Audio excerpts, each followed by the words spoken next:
This is our good friend and advisor, Reese Jones. So I'm going to give a presentation for a few minutes, and then we're going to sit down and have a chat about the future. So we're very, very happy to be here. And I wanted to thank again to the Pacific Alliance. I think having international cooperation and trade instead of building walls is really going to make the world a better place and really help build our economy and the economies of the Pacific Alliance. So we're very excited to be here. So I want to tell a story about the future of connectivity, so what we call crowd connectivity. And with that, we really live in exponential times. This is why it's so hard to predict the future.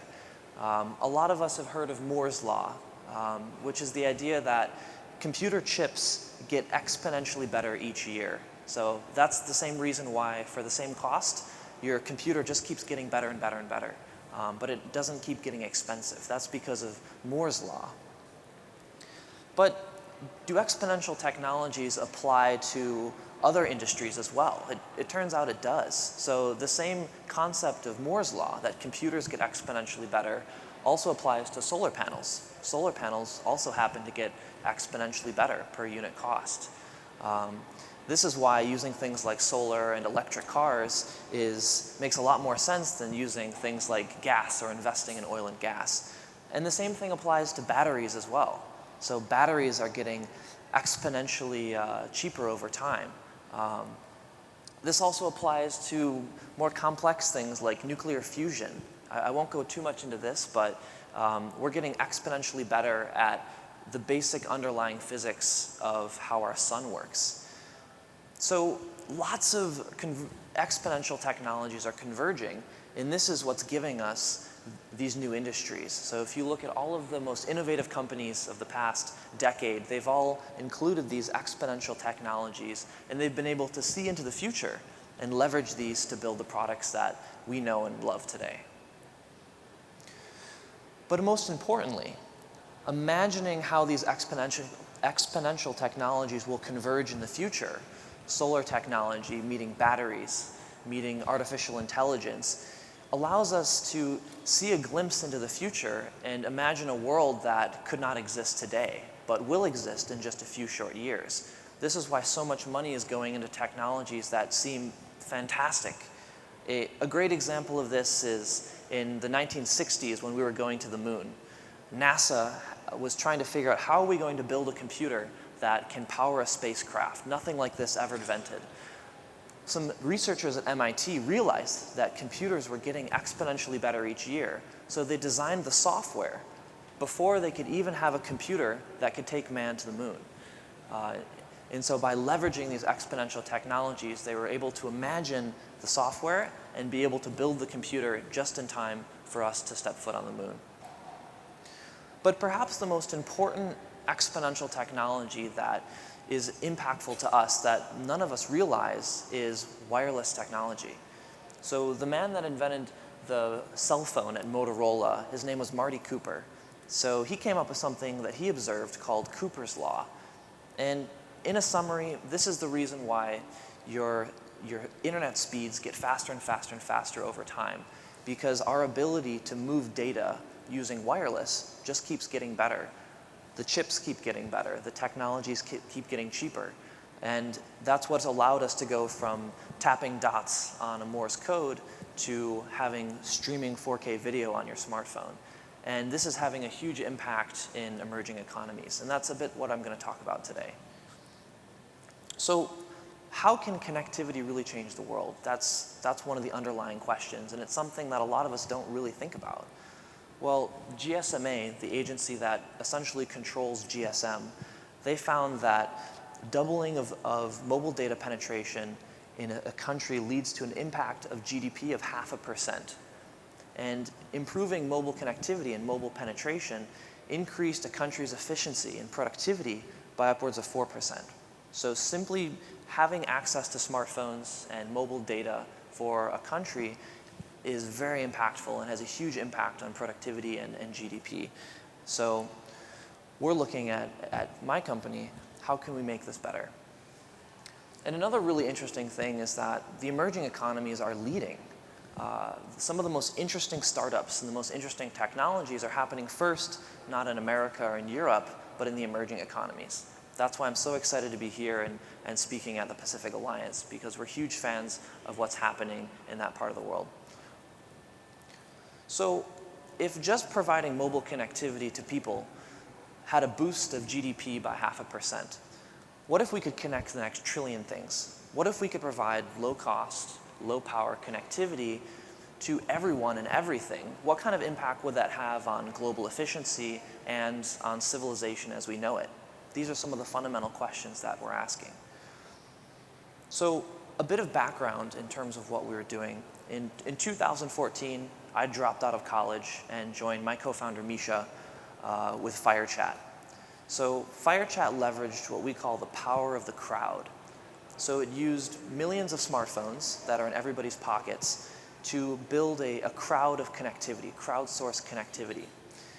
The idea was that mobile smartphones would communicate with each other and build what some call the mesh network. We call it a crowdsourced network. And you could use this to move messages.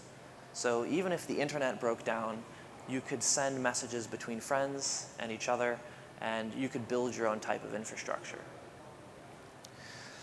Some people said that it was perhaps the most important thing to happen to the internet since it opened up in the late 90s, since the commercialization of the internet. But we had a bit of a problem. People didn't really want to pay for messaging. To have a network that could be built by just smartphones was very difficult. It required a lot of density, and there was no real incentive model to connect these things to the internet. So it was very difficult. It's very difficult to build these new types of networks and connect devices to the internet. So in 2016, I moved from San Francisco to India because I was so excited by the emerging economies and what was happening in the world outside of the United States that I packed my bags and moved to India. And this is where I got a first glimpse that the whole world isn't just America. The American economy in 2016 was actually cooling down a little bit, but other parts of the world, South America, Mexico, Indonesia, Asia, were on hypercharge. Billions of dollars of investment were going into these regions, and I wanted to experience it firsthand. So when I landed in India, something really interesting happened. Somebody created the largest 4G network in the world, a company called Reliance Jio. It was actually a competition between brothers. One brother had a telco and billions of dollars of industry, and the other brother, they were kind of feuding and essentially launched this huge telco. It cost billions of dollars to deploy. They covered an entire country, and then they gave it away for free. So they started handing out SIM cards, and they made it the coolest thing to have in all of India was to have a Jio SIM card.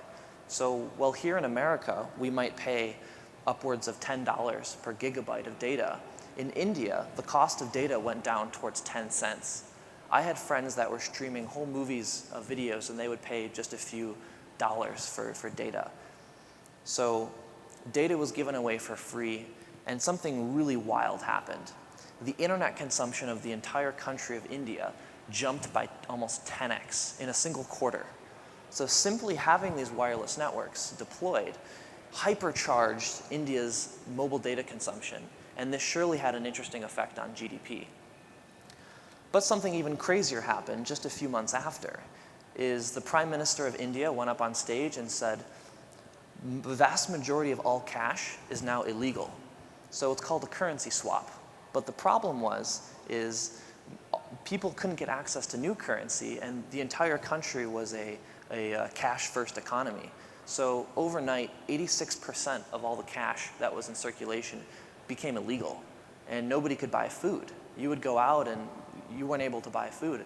I was in my office, and the news came out that said this cash was becoming illegal, and all of my coworkers had to run home because they had piles of cash in their house that in 12 hours were going to become worthless stacks of paper.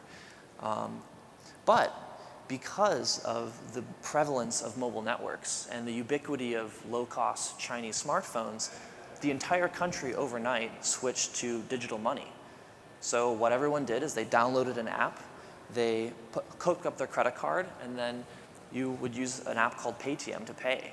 So while I was in India, I did not learn very much Hindi, but I learned Paytm Karo, so do you accept Paytm? And we're seeing these mobile wallets accelerate in regions where data is really cheap, and a lot of people have mobile smartphones, but here in America, it's fairly rare to have a mobile wallet. I have friends from India and Europe complain that it's very hard to use their phone here in America. You just can't go and pay. So in 2017, I came back to San Francisco to join my co-founder, Misha, because we were so excited about what these crowdsourced networks could do. How can we leverage all of these phones that are in people's pockets, combined with low-cost data plans to build a new type of infrastructure? And in 2019, something really interesting happened. The amount of data that machines were using surpassed that of humans. So all of these fridges and computers and things that we don't really think about that are connected to the internet are now using more internet than people. And we said, well, this is interesting. Maybe we can do something here. This is a graph showing that data from McKinsey. And this is a huge shift in our civilization and what it means to be human. And we're going to be seeing the impact of this, again, this exponential shift in who is using the internet. This is going to start to change the world that we live in. So we decided to create Nodal. What if we could leverage this ubiquity of smartphones and this exponential demand for machine data and do something with this? So the problem that we're trying to solve is how do we connect these devices to the internet that want to connect, but it's very difficult today. So it's expensive to have a SIM card, and even if you do connect these things to the internet, it's very, very difficult. So I think a great example is I want to connect my bicycle to the internet. Today it's really hard, and a lot of people would love to connect their bicycle. Maybe you could collect pollution data. If you got lost or stolen, you could help find it. Maybe you just want to know how bumpy the road is. But if you wanted to have a SIM card, it's going to be expensive. You're going to have to charge it every day. It's very tricky. So that's where we think Nodal fits in. So Nodal uses Bluetooth and the millions of smartphones that are already in our pockets to help crowdsource connectivity. So imagine if you have each one of your smartphones in your pocket today could be helping discover and locate the devices around your phone using Bluetooth. If somebody lost their bicycle or wanted to connect a sensor, then your phone could help contribute to that network. And so that's what we've done. We've run our software on millions of different smartphones. Each of these phones became a gateway to the internet, and we've been able to cover entire cities and countries with connectivity. And the exciting part is that this works better in emerging economies just because people have more smartphones. There's more density of people, and the need to connect these small devices to the internet is much greater. So this is essentially how it works. You have small connected devices, we call them IoT devices, that send out a signal, and then the smartphones right in your pocket are connecting this data. So I have a smartphone here, and it's essentially becoming a node in the Nodal network. So small IoT devices, this clicker, different temperature sensors are connecting to my phone. I have a beacon in my backpack, and we're building a network in this room right now. And it's really a global network. So in just a year, we've been able to have partners with app developers, smartphone manufacturers, telcos, even individuals to run our software and get rewarded for this. People get rewarded for becoming part of this network. And we've been able to build what we believe is really the first global telco. This is our map today, and we're just getting started. You can see that we already have some great coverage in Pacific Alliance countries. And we're focusing on building our network in Mexico right now. We have a lot of interest in Mexico. So these are some of the customers that we have. We're working with national railways and hotel groups and shipping pallet companies to connect things to the internet. These are things that would be very difficult to connect normally to the internet. And we're using this data to improve efficiency. So it's vastly helping save working hours and wastage costs just by using our crowdsourced network. And ultimately, anybody can become part of what we call the citizen network. So it runs on smartphones. Today it's on Android. We're launching on iOS very shortly. And if you have your own app or you have your own company, we run in software that you can put on your workers' smartphones that will build your community network on your job site or within your own city. So it's something very exciting. And it's very privacy focused, so we want to make sure it doesn't impact the user experience or privacy on your phone. That's really something that's very important to us. So it's ultimately a new way to make money on your phone and a new way to build a type of wireless network in new parts of the world. So we think that this is going to really have the most impact in the emerging economies, and we're very excited to be speaking here today about it. It's a new economic model. I'll skip through that. We want to use the demand for the network to pay individuals. So today we're working with big customers, logistics providers, but ultimately anybody can download the app. And we want to use that to provide a form of basic income. We think that people could earn a few pennies a month or a few dollars a month just by running this on their phone and use it to pay for their data plan, for example. So we invite you guys to check out the app, Nodal Cash. It's on the Play Store today. And we're looking to partner with telcos and carriers to deploy the software in your markets and work with you to see how can we solve connectivity issues for your company. So we thank you for having the time, and thank you for inviting us on stage. And we hope that you can think a bit differently about these new technologies that are emerging, these exponential technologies that converge to build something that you could never do before. So thank you so much, and we appreciate your time.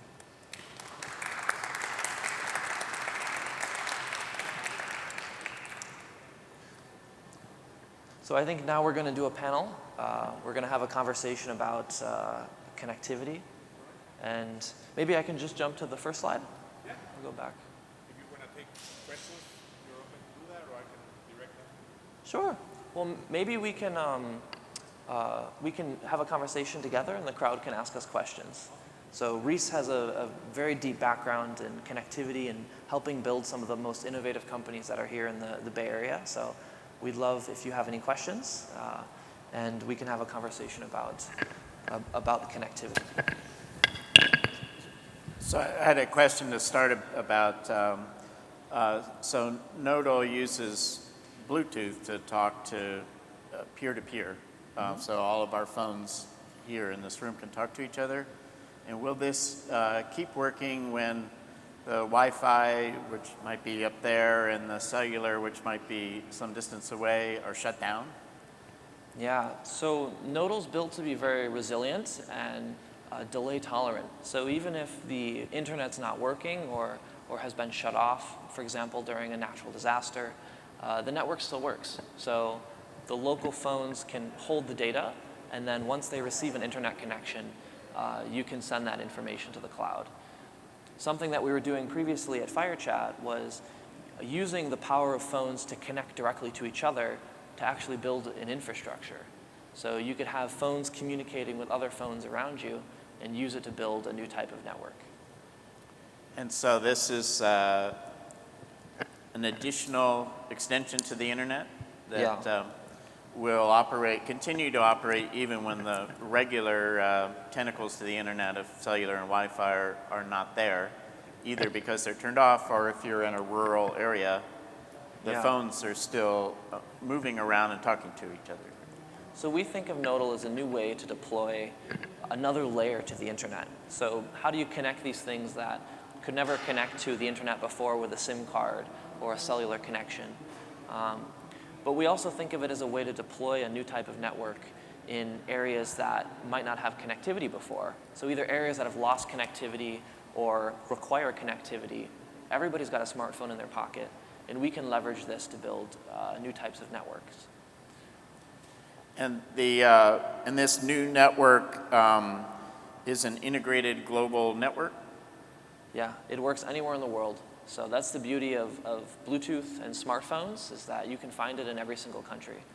So in regions of Pacific Alliance countries, deep in forests or in mountains, if there's somebody with a smartphone in their pocket and they're running our software, they can get rewarded for helping connect small IoT devices. So each phone becomes a router and a base station and the receiver as well. So we're working with telcos. So if any of you have relationships with telcos in Pacific Alliance countries, we can help them deploy a new type of IoT network, it's called, in just a few weeks. It's very quick to deploy the software. And we can help connect hundreds of millions of devices that were never connected before in LATAM. So it's something that's very interesting for us.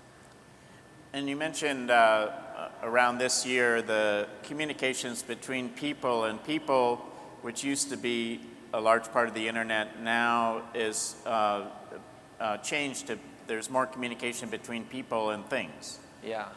And what does that mean exactly? So think about when you have each human is their own network. So you have your smartphone, you might connect to your smartwatch or your headphones, and then you get into your car, you might connect to your car. So humans are forming little bubbles of connectivity, and we want to open that up so that humans could actually interact directly with humans in a wireless fashion and be able to exchange data, maybe even without meeting each other, and just really help bridge and increase the communication in our world where a lot of people aren't really talking to each other. And we believe by doing the same for small devices, little connected things, that we can help make the world a better place and increase the data available to help us understand the world that we live in. So as we walk around with our phones, maybe we pass by an Uber outside the building, and our phone saw the location of that vehicle, and so is that something that then goes into a database and is used by people? So we want to protect people's privacy. So we're building ways that if you want to connect a small device to the internet, that we can actually encrypt that data and protect the data so that only the owner of that IoT device can decrypt that information. So today there's more and more data being generated, especially in places like South America and Pacific Alliance countries, and we want to really make sure that we can protect users' data and protect customer data. So only the right people that should have access will be able to access the data. So how would somebody in the audience use the system? So anybody can go and download the Nodal Cache app. It's really our demonstrator. So you download the app, you turn on your Bluetooth, and your phone becomes a node, like a base station or a Wi-Fi access point in this network. And then as you walk around, you get rewarded for it. So you start to earn something called Nodal Cache. And so we're actually working with local telcos so that you could exchange your Nodal Cache for things like cell phone minutes or data plan minutes. So that this Nodal Cache, is that a cryptocurrency? Yeah, so today it's a cryptocurrency, but we're working on ways so that it can be exchanged very easily for other things. So ultimately, people shouldn't have to understand that something is a cryptocurrency or something is a coupon or cash. If it has value and you can exchange it for other things, then people don't really have to think about what's behind it. But we are leveraging a cryptocurrency and some really interesting blockchain technologies to build and secure our networks. So we see that some of the most innovative technologies that are moving forward are allowing us to gain control over our privacy and gain control over the data that's being generated about us. And blockchain is going to be very crucial for that. And so does this effectively make each phone like a Bitcoin miner, except they're mining Nodal Cache by finding things? You can think about it that way. So Bitcoin mining, if you don't know, it requires a lot of computing power and tremendous amounts of heat. You can actually, these things get very hot. And so we've built a way, which is a proof of connectivity. So you can generate cryptocurrency on a smartphone just by the wireless radios. So there's no impact on the user experience of the phone. In fact, most of us have Bluetooth on all the time anyways. So it's a very low power, user experience friendly way to monetize a smartphone device. So as you leave your phone on and your phone sees things, you earn money? Yeah, exactly. You earn money. And then we work with big industrial customers to help them locate and connect their devices. So you're getting paid to help build a wireless infrastructure. And we're working with ride-sharing companies and telcos to help expand this network, but we want everyone to be a part of it and really take control over their own data. So it's really an enhancement to the existing internet in a way that'll work even when the internet is broken. Yeah. So our ultimate goal is to build something that's extremely resilient. So even if the internet was shut down and all cell signal was lost, that people would still be able to communicate and go about their daily lives, connecting to their car and sending messages to their friends and making phone calls. We shouldn't be dependent on one telco or one internet provider for arguably the most important national asset that you have, which is connectivity. So in the world, there's places where the telco doesn't cover, and there's places where the telco does cover, but the government has decided to turn it off. Yeah. So will this work in both those circumstances? So yes, it will work. And if you look at the economic impact of turning off the internet in countries, I don't know if any of you are with governments. I would highly recommend not turning off the internet if something bad is happening in your country, because the economic impact you can have is tremendous. I think some people calculated the economic impact of specific countries where they shut off the internet, and it's very, very bad. I mean, the GDP of the country will shoot down like crazy, because we live on the internet. Commerce happens on the internet. So we believe in creating a network that's very resilient to attack, can be extremely beneficial for civilization and for society. But then again, we want to take into account protecting national security, protecting personal security and privacy, and making sure that the devices that connect to this network remain secure and authenticated. So this week in Iran, where they're having issues, the government shut down the internet evidently for the whole country. Yeah. And so would this continue to work in that circumstance? So Nodal would work, yes.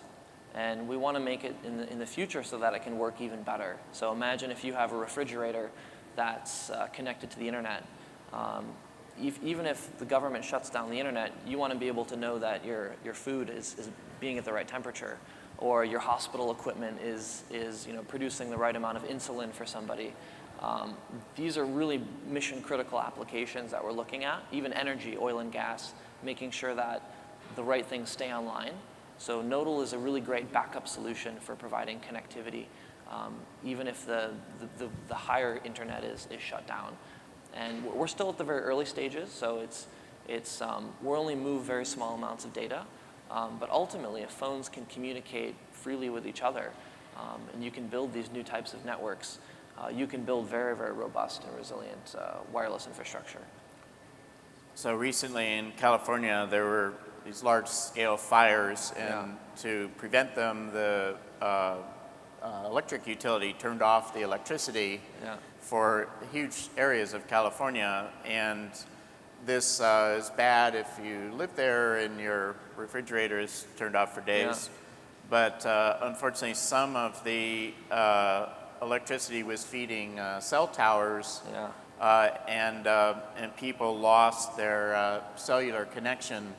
And so would Nodal continue to work in those kind of circumstances? So today you need power to charge your phone, so if your phone died, the network would go down.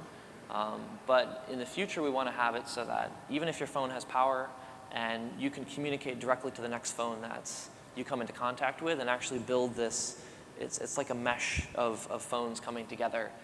So we haven't built that yet, but that's something that we really have in mind. If you look in other parts of the world, like in India, it's somebody's job to put a tank of diesel onto their head, climb up on top of a building, and fill up a diesel generator for the cell towers, because the power goes out so often that you have to keep these fueled, and you have to keep energy going into these. I think a lot about internet and energy combined, because in the end it all comes down to amount of internet per unit energy. And so that's something that I think about a lot. In terms of what happened here with the fires, the cell towers just went down. there was nothing.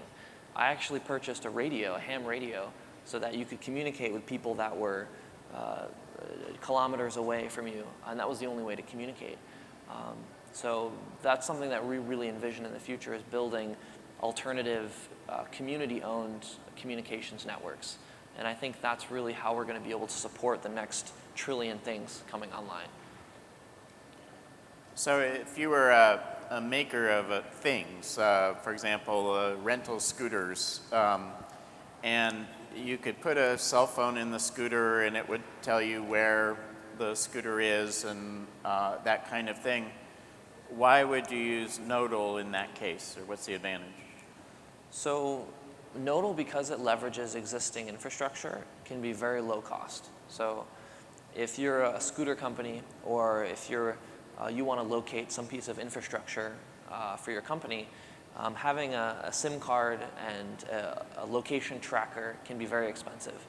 But because Nodal leverages existing infrastructure, we leverage the smartphones that are in everybody's pockets, the cost of connectivity can be 10x cheaper than what's existing.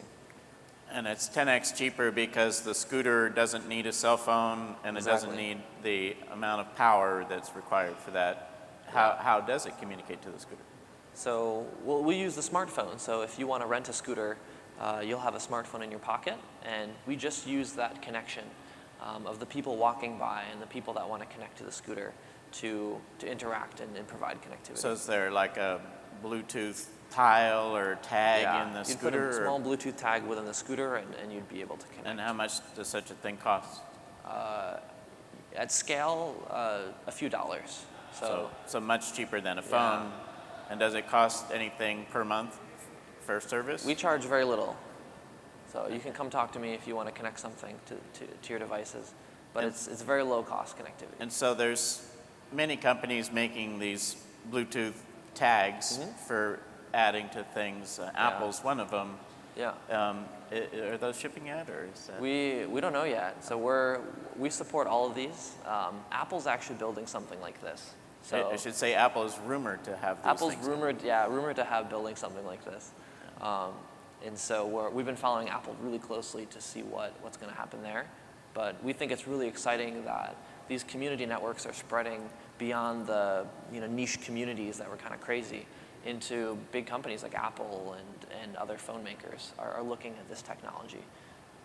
So this is an app you can add onto your phone, and it finds things that are interesting to you, but also things as a service that people might want to pay to access. Yes. And they'll effectively pay you money for having discovered the things, or the location of the thing at the moment. Yeah, that's it. Maybe we take questions from people? Yeah. Does anybody have any questions? About, sure. Sure. You need to coverage. Like certain radios. How is the power in that? The question was, how many people do you need to provide density in a city? It depends on how often you want to connect the device. So we find that in a city like San Francisco, a few thousand people, so between 5,000 and 10,000 people, is enough to start connecting small devices. So being able to find bicycles and lost items like keys and things like that. But as you increase the density of the network like this, then you start to have a very robust system. So how we work with customers in the energy and in railways is, for the railway use case, the workers will install the app onto their phone, and then the workers walk around and they locate tools and items and assets as they go about their day. So in that case, you only need a few dozen workers to have the app installed, and the entire workplace is now covered with this type of network.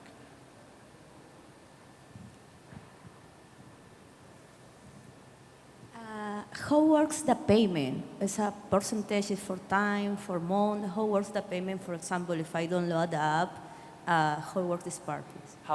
Say it again? The payment. How does the Nodal Cash, how does the payment work?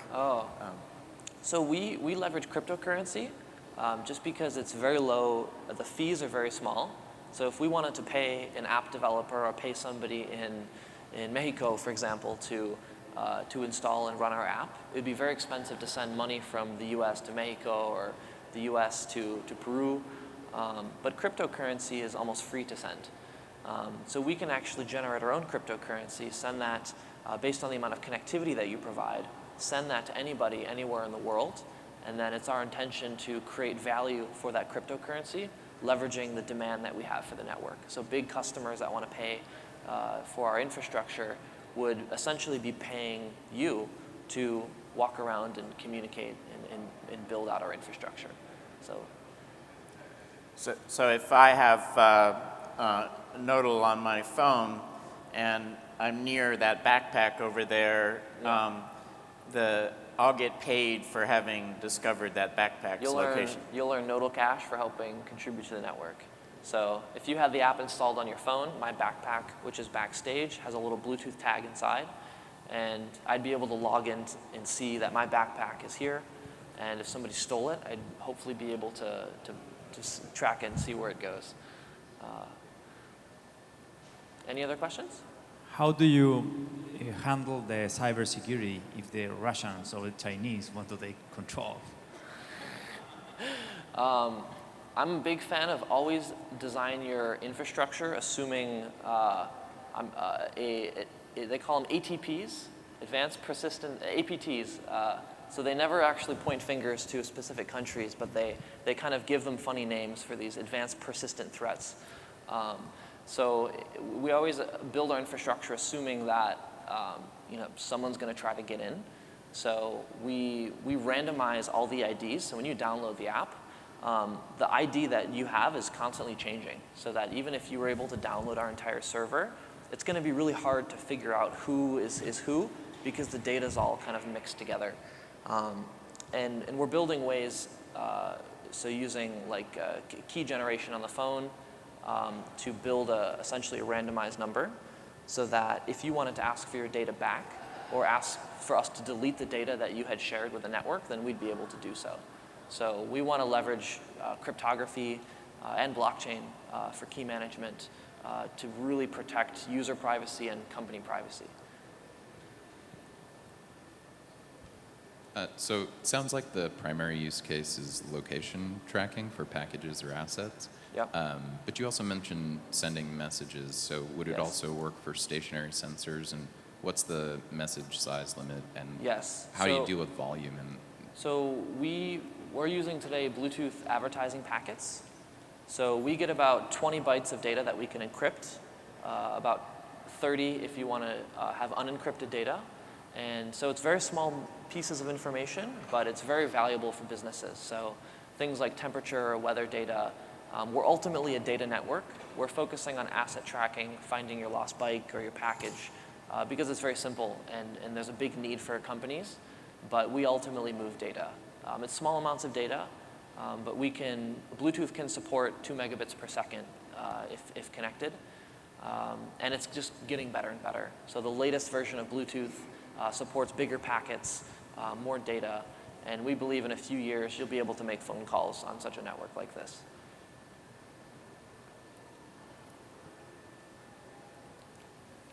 One last question.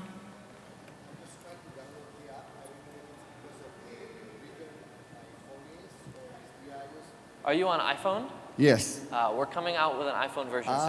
That explains. Okay, thank you. We've been testing it. I was ready to connect. Okay, I will be back watching.